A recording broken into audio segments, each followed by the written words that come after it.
So, hi, I'm Laura. Today I will be hosting this episode of the Common Geeking Program.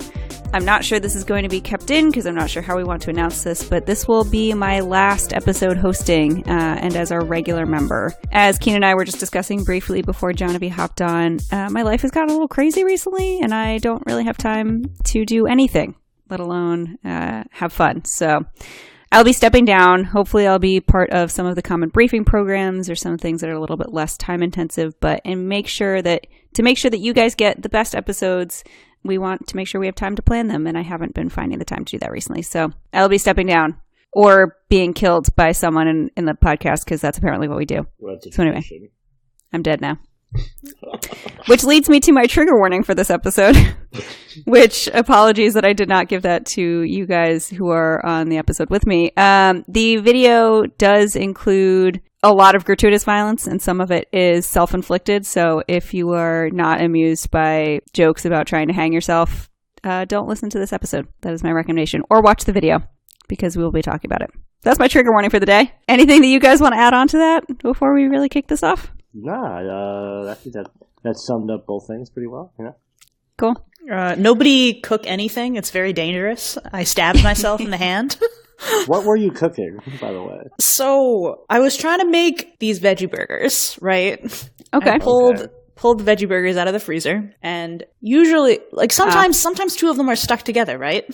Yes. And numerous times before, I have just cut them in half. Real easy, real simple. But that fateful day, it went incorrectly, and I sliced open my left hand instead. And now I have stitches in my hand, and it's itchy. And it's itchy. Yeah. Yeah. That was gnarly. 10 would not recommend. Would not recommend. So Jahnavi informed us of this by saying, oh, hey guys, I'm not going to be able to make it today. And I was like, okay, that's a thing. And then she's like, I sliced my hand open. And I was like, that's not what I was expecting. But you're you were sick, or you had to do something, Yeah, I mean, stuff comes up, but yeah, that was unexpected. So what you're saying is, Jahnavi, that vegetarians are wrong because man has a natural inclination towards blood, and you actually cut yourself. All right, that's what I'm getting from this. All right, good enough. True. Wow. Okay. All right. Beautiful. All right. Eat what you want. To work on my thesis here. This is how people interpret words. Oh my goodness. You guys are silly pandas. Yes. I wish I was a panda. They do things so slowly. That'd be a different bear. Pandas seem like a stressful life to live. Aren't they always dying a little bit? Oh no, that's koala. Wait. Well, no, pandas are malnutrition or whatever, so they are always eat. Yeah. They also don't procreate. They don't right. really do anything. That's the issue with being a panda. I don't know. That sounds pretty great to me right now. Yeah, but I don't know. It seems like a stressful thing that, if you could understand people talking about, they're all going to die out. They just won't do anything. It's true. Yeah, but maybe they're just understimulated. You're right. Well, they're all the property of China. Maybe someone just read them some Nietzsche and they're just too depressed now. Who knows? Nothing matters. Yeah, they should have gotten a spread of. Well, shouldn't they get to the Ubermensch part and then they can just believe they're the Uber panda? All right. Oh, sorry. You gotta be out of your apartment instead. We're gonna move on. I have places to be. Places to be, people to go. Gotcha. All right. So. Oh man, I really wish I could stay home tonight. Okay. Welcome to the Common Geeking Program, a book club podcast where each week 3 of us read up on a topic or watch up, then discuss it from geeky, nerdy perspectives. This week, I'm your host, Laura Kramer, and today we'll be discussing the OneyPlays Totally Tubular Collab version of them playing through the Lord of the Rings game, DOS game. DOS? That wasn't right. The Lord of the Rings DOS game, and we're talking about reinterpreted media. Today, I'm joined by 2 people, each of whom has selected a domain that they think connects to our topic and theme, and they are... Hi, I am Jahnavi. I'll be representing a YouTube video in which the band slightly left of center's Love the Way You Move has been, their music video for that song has been superimposed by Chirasas's cover of Boney M's Rasputin. So that's a little bit of a convoluted way of explaining it, but it's basically an animated music video where somebody took another song's animated music video and superimposed this cover of a song on top of it. Definitely reanimated or Reimagined. Reanimated. My God, my brain is fucking toast. Right? You know, they had first Woof. 2 letters, and It's had a year. It's done. Yeah. It died and then it came back to life. This music video. No. Cool. Thank you, Jahnavi.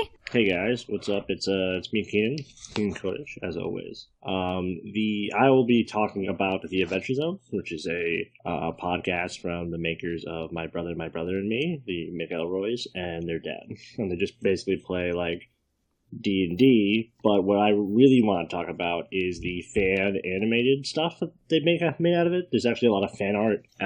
Right from the get-go, there was a bunch.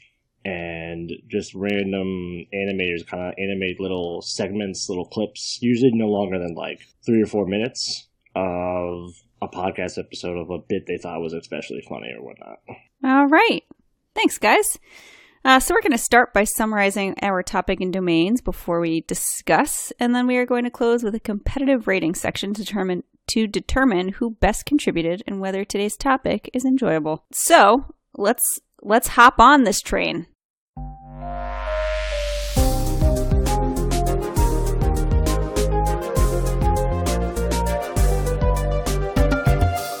Today we are talking about the YouTube video, the Totally Tubular Collab, OneyPlays LOTR Adventure.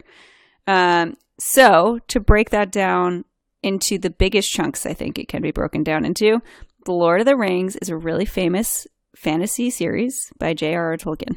In the 80s, they made a DOS game of it where it's like a text adventure. So you basically say like, I turn right, and then you turn right, and then it explains to you what's happening around you. Or nothing happens. Or nothing happens because, it was an invalid code. And then OneyPlays is a YouTube... I don't know if OneyPlays is their name or if they're Oni. I don't really... I mean, OneyPlays is the name of the YouTube channel. Yes. And he was known as Oni. I think he still makes stuff on Newgrounds. Yeah, I'm not 100% sure. But OneyPlays YouTube channel plays through games like with his friends. And they just kind of like dick around, and sometimes they play more seriously, but most of the time they're usually just trying to mess with the game as much as humanly possible, which is always a fun watch.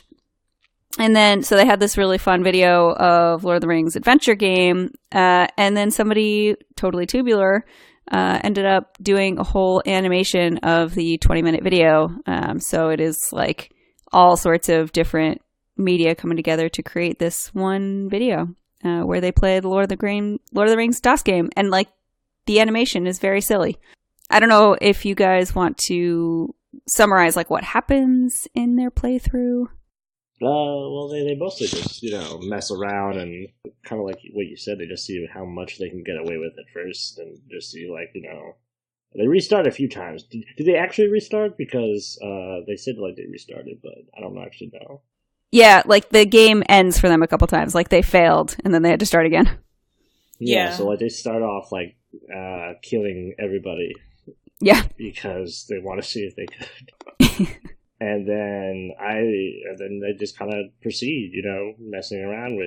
Yeah, as I'm sitting here like explaining what this video is, I feel like I'm killing the joke because I feel like you just need to watch it if that's something that you think would be funny. But there's a lot of like, kill Frodo, and they're using stupid voices and stuff, and so they're like put on the ring, and then they like try to take the ring from each other and like wear the ring and kill everyone around them. They find a lot of pipes and they take all of the pipes, but yeah, it's just them kind of playing through. The video is about 20 minutes long, but yeah, so I brought this because I really wanted to. Like, it has gone through so many iterations of existing. Like, it started with a book and then turned into a game and then turned into a playthrough, which turned into a person creating art around it and making a video of it. And I just think we live in a time where that's possible and it's really cool, which is why I wanted to talk about it. I don't know. This is something a friend of mine sent me a while ago and it got a chuck out of me. So here we are.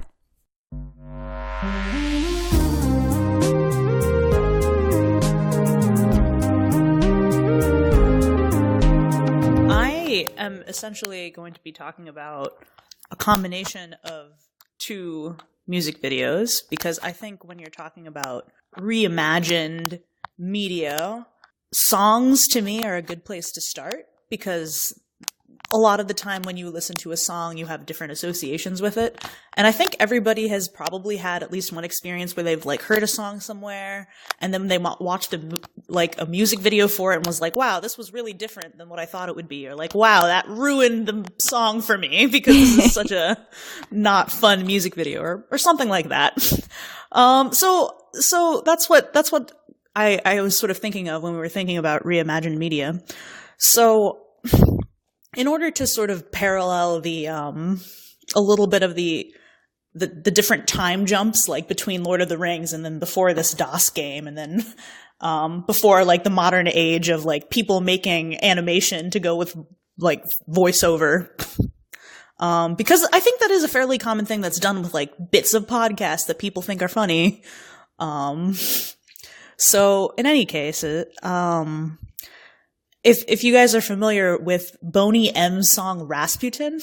I am. Yes. I was, and I didn't know that there was a music video to it, and I didn't know it well enough, and I went through a very strange YouTube hole when you said that's a recording. So I believe it was strange. I believe Boney M's Rasputin is from the 60s. That sounds right. And it goes like, rah, rah, Rasputin, lover of the Russian queen. And I thought it was cool because like, oh, here's this disco song that's like historical education about this one Russian dude, this one character who's like, pretty wild. He's pretty crazy. And then he was a wild and crazy guy, to say the least. And then somewhere in hold on, I'm going to look up exactly when this happened. Like Rasputin? He was killed in 1915, 1916. If it would be my guess, because it was right before the revolution, the Romanov done. Yeah, okay, I found him. Yeah, 1916. Cause of death, homicide. Okay, so 50 years from then, somebody decided that they needed to make a song about this, and then this song was covered by like a folk metal band called Chirasauce. And that was done in 2007, where they decided, like, you know what? Rasputin needs like a metalish cover. This is no longer going to be a disco thing. This is going to be about like a different take on the story of Rasputin. Now we're going to make it more metal and less like disco people dancing about it. That was pretty metal. And then, an even more recent music video was Love the Way You Move by a band called Slightly Less Left of Center. And the music video for this song is... There were lots of sneakers? Yeah, so basically these Russian... I'm going to spoil the plot for you of this music video. So... if you really want to watch it, pause and go see it now. But it's honestly one of my favorite music videos. It's an animated thing where you have like 3 Soviet scientists who create these like super funky shoes. And they're trying to get the perfect people to wear the shoes, so that they can, dance adequately to give Russia the best power of funk or something. So first they try it on a robot, and then they try it on like a Russian bear, and then they try it on like first they try it on a robot, and then they try it on like your stereotypical like Cossack, like very big built, muscular, like Russian lumberjack sort of person. Tattoo of like America. Yeah, like and stuff, and classic. he like wrestles a bear in the music video, which is why I was thinking of bears. But in any case, and then finally the robot failed, and then this like perfectly engineered stereotypical Russian dude like failed. But then Putin comes in flying on this helicopter, and then he like ponders the shoes, and he does not fail, but instead he has so much funk that the facility explodes, and then the whole world explodes, and then a little Soviet astronaut on like a Soviet moon base like salutes as the world exposed with like a single tear in his eye. And that's the animated music video of Love the Way You Move. So somebody recalled Turasos's cover of Rasputin and decided to repurpose that music video so that it fit with the beat of Rara Rasputin, and this was especially interesting to me because you're definitely following like a Russian theme, a Russian thread here. Yeah. And also because of like just the similarity between Rasputin and Putin, because of them being such like very different sorts of figures from different time periods in Russian history. But now they've been tied together and united by people sort of poking fun at like powerful figures in Russia. Yeah. So even though the person who created this, they may not have had a thought beyond like, aha, you know what else is Russian? This thing. Like, I still think it's interesting that the animated music video has such breadth of like, you can put whatever you want to any kind of visual now. Like, that's all you have to do to create that association in somebody's mind of like, oh, all of a sudden you've put like this somewhat goofy animated style next to this metal song, and you're forever going to have like a slightly more goofy like imagining of what's going on when you listen to that, or it's something that you have in your imaginative arsenal from then on out. So, yeah. Well, thank you. I mean, I'm sure we will get more into that in the discussion and how that kind of plants seeds in people's brains, which sounds creepy. And now that I feel like the Russians are extra taking over. Don't worry, they'll just explode the planet. True, with their awesome shoes. Yeah. So cool. But yeah, awesome.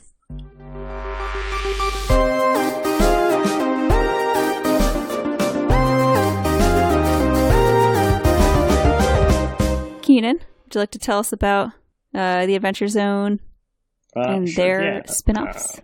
Like I said, there is a podcast hosted by the McElroy brothers and their dad, and they're just playing Dungeons and Dragons. The reason why I know about this is because of the animatics. As I said, the Adventure Zone has a whole lot of fan art.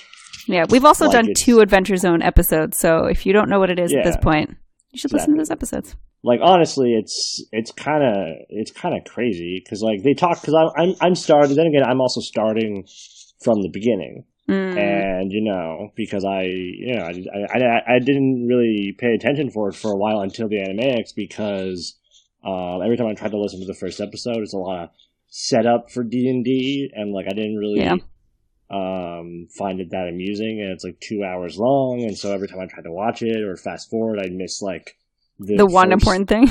Yeah, like because I missed like the beginning, the story starts, part. Curse you, context. Yeah, I would just always just give up. Granted, like I could have tried a lot harder. I won't deny. But well, you also don't want to try hard to enjoy yourself sometimes. Exactly. Right. No, I was like, all right. Yeah, I was like, all right. Listen, if I can't just skip like the first 10 minutes and get to it, I don't know what to do. So, I like would occasionally find, and then it actually started popping up a lot because I kept watching so many of them. Of these fan animated clips of like these little bits, and some of them made me laugh so hard that I was like, all right, finally, Jeff Leavitt, who you may know from podcast TV, from this very podcast, he told me probably for like a few months after he got into it to watch it and like listen to it, and I kept, like I said, pushing it off, and then I finally saw enough of these animatics, and now I think I'm on episode like 20, and nice. I'm really I listen to it while I cook. Sorry, Jahnavi, I don't mean to trigger you, but just because like it's so fun, and like they're really good, and I kind of want to listen to the rest of their stuff.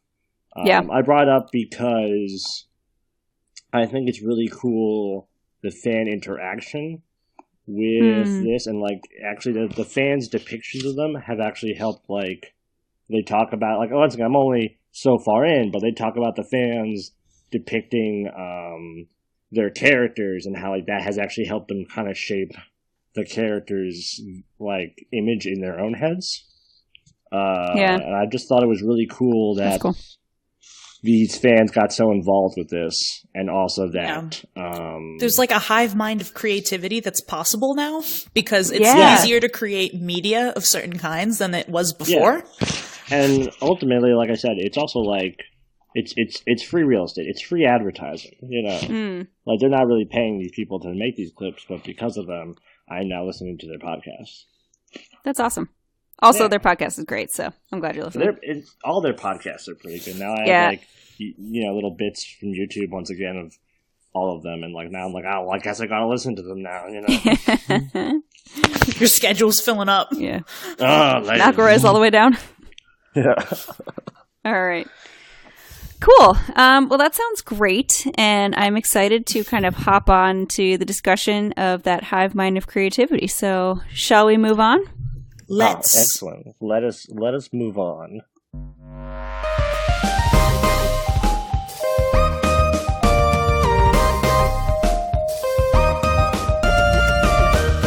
But yeah, I do, in fact, want to move on to the discussion and kind of start with some of that idea that Johnny was bringing up that was the hive mind of creativity type. Like, I think that there are some flaws in the video that we watched for this particular episode, which I chose. Yes, I know. Oh, yeah. But I also think that one of the things that I really enjoy about it is that, the Lord of the Rings books are concrete. They are what they are. And obviously Tolkien has created a huge world surrounding them. So there's a lot of lore. But like when you're reading The Lord of the Rings, or if you have read The Lord of the Rings, you know what happens. You know the plot points, like when they go left, what happens, right? Like when they leave the house, you know where they go. And so to create a game that gives you flexibility to explore that a little bit in like a text universe, I think is really interesting, because like ultimately you know what the outcome is going to be, and you just have to make sure you're making the right decisions to get to that outcome. And then to watch that one step further and see a group of people who like are just here to cause chaos, to like see how many things they can stab or whatever in this universe, to see like how far the creators of the DOS game goes, and then to have somebody take that even a step further and create a whole animated experience around it, which like the animation is very cartoony. Like it is not a realistic style at all, and like it is very... Can you imagine it as an anime? I'm pretty sure one of the ones in there, because it was a bunch of different artists. Yeah, I feel like one of them it was a collaboration, anime, which is another hive mindy thing about it. Yeah, I'm pretty sure one of the animations was one of them was pretty anime-ish, anime adjacent, anime-esque. Oh yeah, there was one orthogonal to anime. Anyway, continue. But I just think it's a really cool area of the internet, or the era of a bit of the culture that we live in, that like all of those things can come together and keep on being reinvented in whatever way, makes sense to people. And I just thought it was really cool. So it's not really a question as much as a rambling, but I know you've both touched on this a little bit, but I wanted to talk about that. So like, tell me about creativity in the hive mind. Well, one interesting thing about the hive mind of creativity to me is that when you look at this sort of end product in this chain that we watched, which was this animated video based on the recording of someone playing the game based on Lord of the Rings, it's that in plenty of people, when they're reading a book, they'll have some imagination about, like, they'll be able to picture what's going on to an extent. Or if someone asked them to describe it later, they wouldn't use the exact words of the book probably, but they would be able to describe it in some way. So we've got this like sort of canon setting and scene, and then you have people trying to make that explorable or more interactive.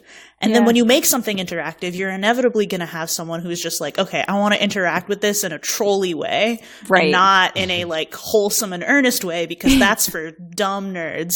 So then you essentially then have people trying to like break the environment or like mess with the world. And then when you try and like mess with the world, you're also your end product that you get, it has the result of sort of breaking your experience of time in a way, because there's plenty of times in which, like, all right, in the game is dependent on you making a choice of what to do. So when that's animated, you're just like, you have these like pawns frozen in time, and then you have these like demonic time sprite players as they are animated, like doing stuff to try and like cause as much chaos as possible. So you've created a thing, you've gone from a situation in which the beings in the world of the novel are experiencing time kind of like through the book in a particular way.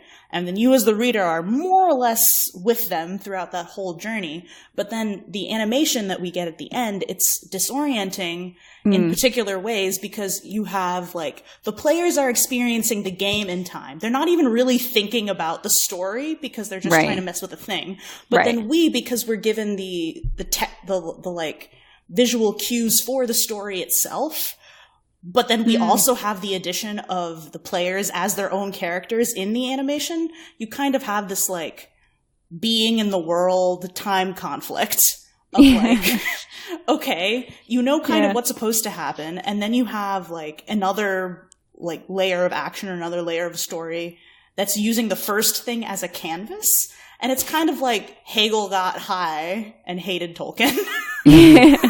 It's funny because when they did things that happened in the story, it was almost more surprising than when they didn't. Like when they ran into the three riders and that was actually something that happened, you were like, whoa, like I didn't expect them to get somewhere. I know I will agree with you on one, disagree. I will disagree with you on one point though, Jonathan. I think a certain element of it has to be because you like the source, I guess, the source material. Like, I don't think, like, the jokes that they made would be as funny if they didn't realize, Oh, yeah, you're completely right. Like, it's funny because of the dissonance. Like, yeah. Like, it's not... Yeah, but they know what would be funny because you have to understand the source material. Right, you need to know how to create the dissonance. Yeah, exactly. I mean, I do. That makes sense. Yeah, no, I also thought that each animator put their own little like flavor to it, and I thought that know, sometimes like just like them, because once again, just like how Lord of the Rings gave source material to the game and the game gave source material to the players, that the players now gave source material. It's like this this little chain of events, as Jahnavi kind of described. That leads to this. Each incarnation gives its own like little bit of flavor to it, and I think that, like she said, as you go along, it just gets so twisted and distorted that it becomes, well, the Totally Tubular Collab. Yeah. Well, and what's interesting is that like the people who created the DOS game made it possible that you could kill everyone before you left the house. Like they could have not made that choice, right? Yeah. So like whatever. Like I can't imagine that was just like an oversight that they forgot to not let you kill everybody. Yeah, or like if somebody really wanted to go solo. Yeah. Exactly. I will take the ring all by myself. Or play through like an alternate reality of like, okay, I have already become corrupted by the ring without wearing it. I'm gonna just go ham on that all the way and see what happens. So I mean, like the like part of this is also just the gradual expansion of choices that creators have. Because in one way, Tolkien had all the choice. Like he to do what he want and sort of created the base. And then somebody who wants to make a game based on that, they've also then provided a different kind of choice to readers or like to players of the game. To be able to like, okay, you can now choose what to do. And then by being able to choose what to do and being able to interact with this medium, you can do even more with it. And then that sort of got flipped around back to like, okay, we want to create more based on this, like as a jumping point. So you can kind of create like a cyclic thing based on, because I mean, based on the YouTube video we just watched, it's conceivable that somebody be like, okay, I want to take my favorite parts of this and then just remix it with a bunch of other things. Or make a podcast about it. Yeah. Hey. Yeah. And Jahnavi, how do you think that like template matching, almost like choosing to go one way and then starting again, like how does that fit into your domain with having something that existed and then having that be covered and then having something totally separate existed and then having someone bring it together? Like where does that relate in your domain? Well, because I think so a lot of what is being created right now does seem to me to be sort of like a lot of it is taking interesting pieces of things and putting them together. So, like, there is, like, a miniature genre of fan-made animation based on podcast. Yeah. And there is, like, and animated music videos have been a thing, like, pretty much since YouTube has existed, I think, where people have taken things from, like, taken a song or something and then paired it with pieces of their, like, chosen animated medium. So I think a lot of this is just, given the tools that people have, that it's now pretty easy to just take the audio you want and then take visuals you want and take the time to put them together.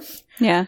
And then because that's easy, the particular choices that people make of all the set of things you could put together, why did you put these things together? Right. And that leads me to, we touched on it a little bit, but do you think that it was intentional that they created this? Do you think it was deeper than just like, oh, two Russian things, let's put them together? These two things are the same. It's difficult for me. It's difficult for me to speculate. However, I personally think that the music video for "Love the Way You Move" it's poking fun at Russian history and Russian propaganda in a very goofy way. And then Rasputin, like, the way that story is presented is a little bit more serious, but it's still presented in a, like, oh, those Russians kind of way. They literally say, Russians. Oh, those Russians.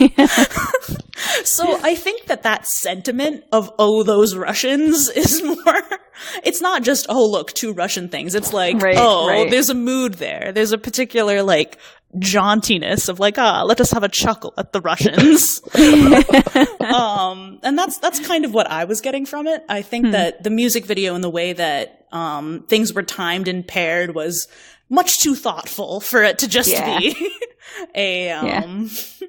for it to just be like, oh, this person just saw two Russian things. I don't think that that's the case. Nice. But it might be. I don't know. I'm not them. I'm not the creator. Yeah, that's fair. And you're not Russian, so. It's true. Kakbalski язык. Oh my goodness. Черная ночь, черный кот. Пройдет дымоход. Now you're just making up words. No, it's the one Russian nursery rhyme I know. Wait, the one Russian nursery rhyme you know is actually in Russian? Yeah. Yeah, I know none Russian nursery songs or nursery rhymes. But can I go on this very small tangent to tell you about this Russian nursery rhyme? Sure. Okay. Yeah. Is it depressing? I am now curious. It goes, shit. I hope I remember how to say it right and that nobody who's Russian who listens to this will just, like, dunk on me. But it goes, Черная ночь, which is like the dark night. Черный кот. There's a black cat. Or, like, it means the city is dark. Прегдулчорный дымоход. There's a very dark and sooty chimney. Дымохоте, чернота. Inside that dark and sooty chimney, there's a cat. Ata shikatikata. You just try to find that cat. So it's basically just about how you will never be able to find a black cat in Moscow at night when in a chimney. In a very sooty chimney. I mean, true. Yeah. I think that's probably true. Also, what a great, like, it has a great sound to it. Like, listening to it is cool. Yeah. Yeah. But I just love the setup of, like, okay, what are you describing? What are you describing? And then it's like, oh, we're describing something you can't find. Screw you, child. Yeah. It's very Russian. Yeah. Kids. So.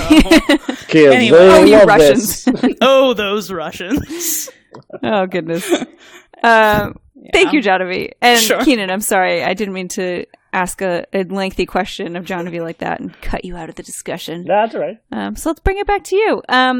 Which, reinterpreted media. I think it was really interesting because you didn't give us a specific video to watch. You just kind of said, like, hey, I'm going to have you guys, or I'm, like, representing the animatics. Is that what they're called? Animatics? They're like animat. They're a little bit little animated bits. I don't fan videos, I guess you could say.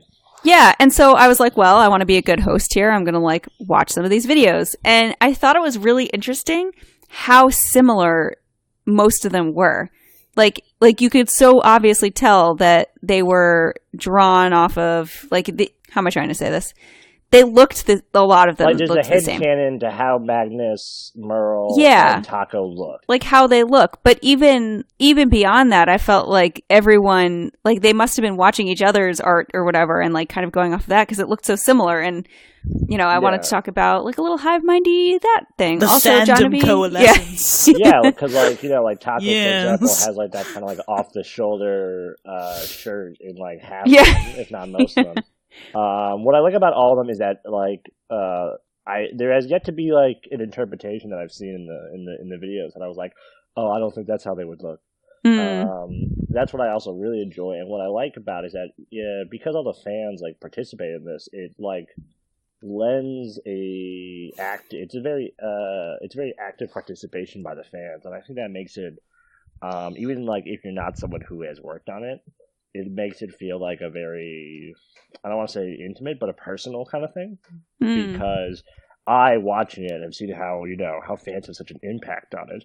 I feel that I too can, if I wanted to, like have an impact on this series, and I feel like I'm more of a part of it than just like watching a show or listening to a podcast. Right. Because there's just so much interaction with it. And this co-creation has created like increased investment in people. Yeah, exactly. And I do feel a little more invested in it because like I'm part of the community now. Your viewing choices matter. Exactly. And also that, like I said, knowing that like I could have an impact if I wanted to, and also it feels like I'm part of a community rather than like maybe like a fandom. Perhaps I don't know if that's like the right way to say it, but I feel like I'm more part of like a group that because something you do more tangibly like links to the creation or the ongoing like existence of something. It's different than just fanning about something that already like exists in a way because it's not like slash fic or like fanfic that like it's kind of very self-contained and you're like, oh well I like the idea of it and some people also agree on it, but we know that this is just kind of our idea of it. Yeah. But with the Adventure Zone, like I said, like someone at some point must have said, Taco should have like that kind of like off the shoulder look. Yeah. And someone drew it, and then like someone saw it and said, you know what, I agree with that. And if you look up Taco, that's like most of that, half-elf look. And then they put in the fan animated, and it just kind of went from there. Now it is Taco. It's not like a question anymore. And anything that happens in it now kind of like. It's almost like someone. It's like if Tolkien made the books and then gave them to the like explicitly gave them to like the people who made the game and said, all right, here it is. Here's my work. Why don't you take a look at this and see what you can do with it? Yeah. So it feels like I said. It feels very much like the McElroys are making something for us explicitly and allowing us to. Say stuff and like have input and kind of shape maybe not like the story per se, but very much so the imagery and the image and also in some aspects like they brought back some characters just because like they heard people really loved them. People liked them so much, So I think like I said the impact of it feels very nice and the community participation. It feels also, a lot more cohesive as a group. That's awesome. Yeah, and then for the creators also, like I would imagine that it can you can definitely get a lot of pressure, positive and negative, from people who are like watching what you produce and seeing how you interact. So like creators that are like trying to have a healthy relationship between how much stuff they have ownership over and then how much they want to, sort of like how much they want to contribute into creating their creation, and then also having the room to be like, oh, I want to share this with all the people who care so much about this, and I like want them to, and I enjoy the way, like I enjoy what other people are doing with my work. Like I'm really into that. I think it's funny because we both, not we both, there's three of us, the hive mind's already in started. The past, One person is already We're all the merged. same.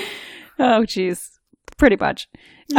We've talked in the past on this podcast about fandom. I think I actually hosted an episode about fandom, and I was coming from a very like positive place of it. And I think Chowdhury was on that episode, and he was like, "Oh, I thought we were going to be talking about like toxic fandom." which like made me learn to be a little bit more specific about my topics and themes. But like we all chose these things, and like I don't know how the creators of Rasputin or the original song to the music video feel about it, but like I just feel like we chose these topics that are, you two specifically chose the domains that are like a positive representation of this ability to just dive into the thing that you love and like make it different and change it, but maintain its heart or like even help it grow. And I think that's really cool because that's what I'm all about. This week, we do not have any listener questions, but if you are interested in having a question, we usually do posts on the Monday before we record or so. And so you can see what we're about to talk about and ask some questions and get our opinions on things. So interact with us. You can interact with us on Facebook and Twitter. We'll definitely talk about it. Yeah. Awesome.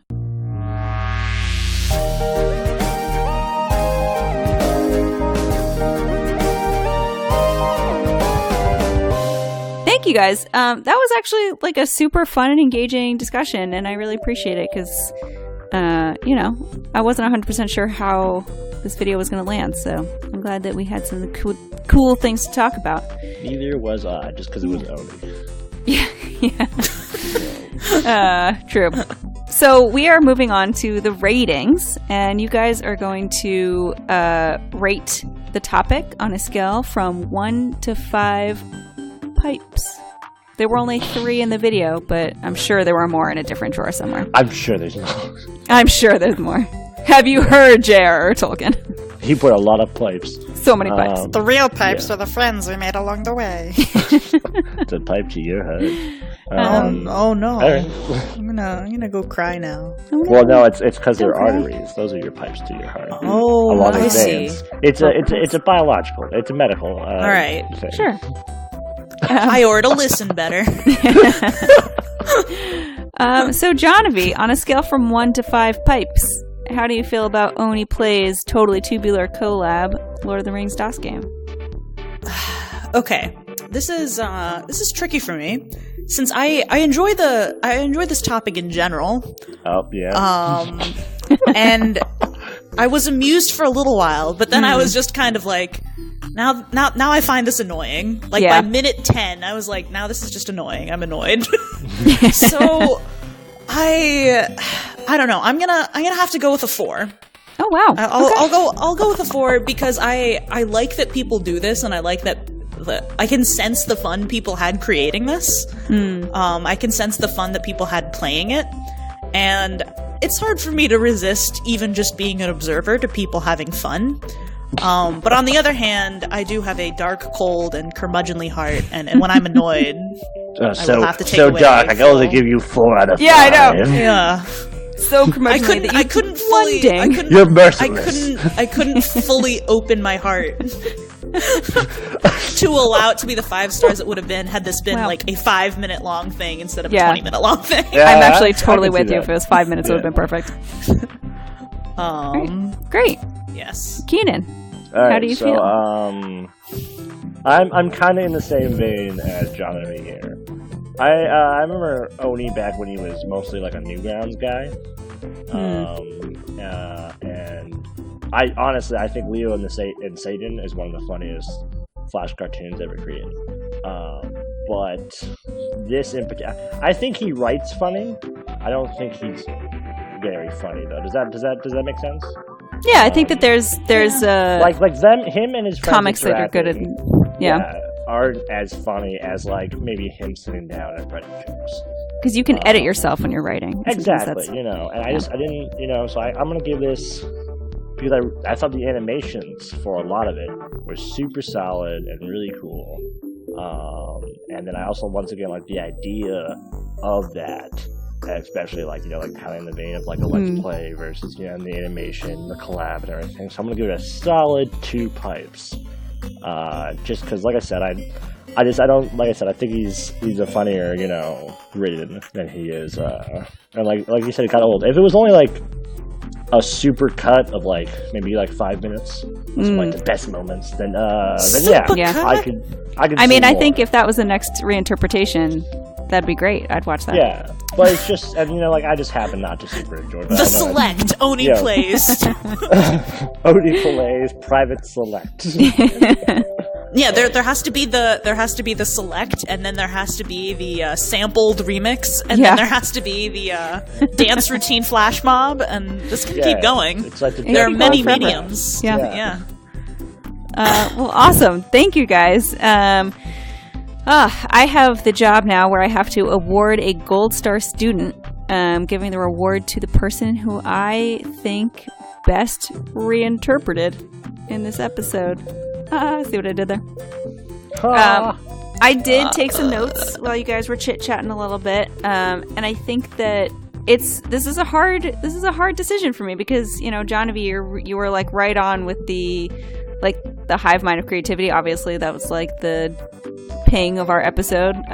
We kept on coming back to that, and like talking about how sometimes music videos will like ruin your experience of a song. I had never put into words why I don't watch music videos until you said that, and I was like, oh shit, that is literally why I don't watch music videos. Like I just don't, because you never know, and like I like the song for what it is. Not sure. And so it goes the other way around though too. Like yeah. Sometimes I've been indifferent to a song until I see the video. Yeah. I just don't want to risk the songs that I enjoy. So I guess the songs that I don't like as much, I should start watching videos for. And then Keenan, you were talking about like how you kind of have to love the source material to like be able to play around with it like that. And also, I loved how you were discussing like the community participation and how it really feels like the listeners and the community engage, and it's not just like a one-way street. So this is a very hard decision. With a heavy heart. But with a heavy heart, I will give the One Ring to. And yes, I'm going to use the One Ring as the gold star this episode. That's real power. Well, that just means that you want the person you give it to disappear. Oh no, it's going to Keenan. Bye! Or is it because you just really trust two episodes, Sure. Yeah. Sure, if you're... Yes. But I have to give it to Keenan. It is a really hard decision. I'm not going to throw it into Mount Doom. It's mine now. Plug in the Theodore. Goodbye. I do think that I have now ruined the world. Oh, maybe this is how I die. Give me any sort of power. You came here to talk about YouTube videos. Leave. But anyway, thank you again. That about wraps this episode up. Thank you again for listening to the Common Geeking Program. I'm your host, Laura Kramer, and you will never be able to find me again because now I am dead. Just kidding. If you want to reach out to me on the Facebook group, I'm definitely still going to be a part of it. But again, I've been hosted by, is what my brain just said. I've been joined by... We are parasites. We host. You've been hosted. You've been hosted. That sounds like a really bad catchphrase from like a Parasite fucking like a B movie or whatever. Yeah. Oh no, we got hosted. Oh gosh. I've been joined by Jahnavi. You got any places you want to be online? No, not really. I'm on Twitter if you care at JKIR1, but I'm not that active. Yeah, I get that.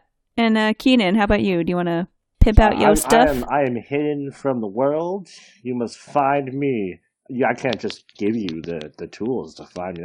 That's far too simple. If you must go on an epic quest with at least 7 of your companions, right? 1, 2, 3, 4, 5, 6. Yeah, that's 7. 7 of your companions eventually break up into 2 distinct groups. Right. And then kind of work your way there. Sure. Possibly taking months, if not years, and eventually you'll find me. Cool. It will be kind of weird. You'll face yourself. Your journey will be called From Mordor to Your Door. There's oh my god, that was so good. Title of the podcast right there. Yep. That was glorious. Oh man. That was great. Okay. Next week, which one of you lovely folks will be hosting our next episode? I believe that's me. On the 25th, we're going to be talking about a movie called Delicatessen, which was directed by the same dude who did Amelie, if you guys are familiar with Amelie. It's kind of like a dark satire-y French film, in which, like, it's post-apocalyptic. There's a clown in it. It's pretty weird. I think you should watch it. All right. Awesome. Sounds kind of creepy and great. So be sure to tune into that next Friday, January 25th of 2019, which seems crazy. Whoa. Yeah, we're recording this on New Year's Eve in case. I'm calling that you from a year in the past. No, yeah. I actually hate those jokes so much. Yeah. Well, I'll make sure to sign off with one.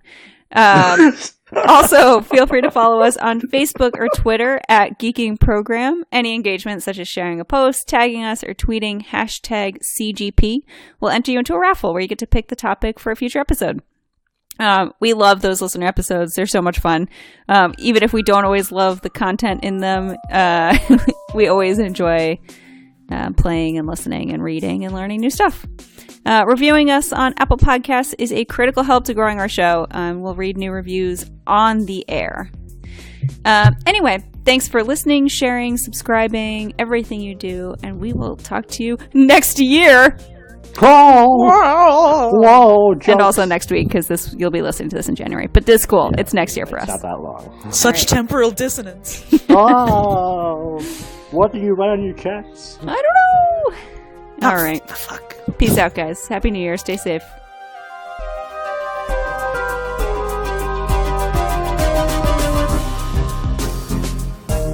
This episode of the Common Geeking Program was hosted by Laura Kramer, joined by Keenan Kodesh and Jahnavi Iyer. This episode is sponsored by loneliness. I could use some friends. The podcast is created and produced by Colin, Ketchen, and Jeff Leavitt, with this episode edited by me, Taeemul Chowdhury, and original music by Colin Ketchen. We'd love for you to stay engaged with us at Common Geeking Program or #CGP. Reviews on Apple Podcasts are also a critical help for growing the show, and we'll read new reviews on the air. If you want to know more about us, head to commongeekingprogram.com. Stay in touch, stay tuned, and thank you for listening to us. Ciao!